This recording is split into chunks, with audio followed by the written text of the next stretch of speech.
Հայաստանի պաշտպանության նախարարությունը հայտնել է, որ 2025 թվականի երկրորդ զորակոչով պարտադիր ժամկետային զինծառայության անցած զինծառայողներին հատկացվել է լրացուցիչ արձակուրդ։ Պաշտոնական հաղորդագրության համաձայն համապատասխան որոշում ընդունվել է պաշտպանության նախարար Սուրեն Պապիկյանի հրամանով։ Հաղորդագրության մեջ նշվում է, որ լրացուցիչ արձակուրդ տրամադրվում է հենց 2025-ի երկու զորակոչի պարտադիր ժամկետային զինծառայողներին։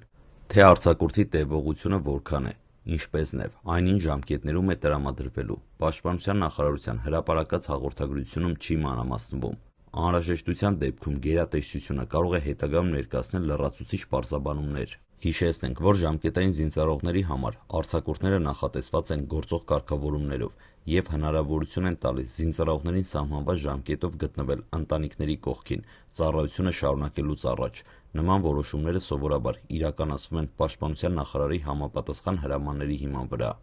Մենք կհետևենք թեմային և եթե Պաշտպանության նախարարությունը հրապարակի նոր մանրամասներ, անպայման կներկայացնենք դրանք մեր հաջորդ թողարկումներում։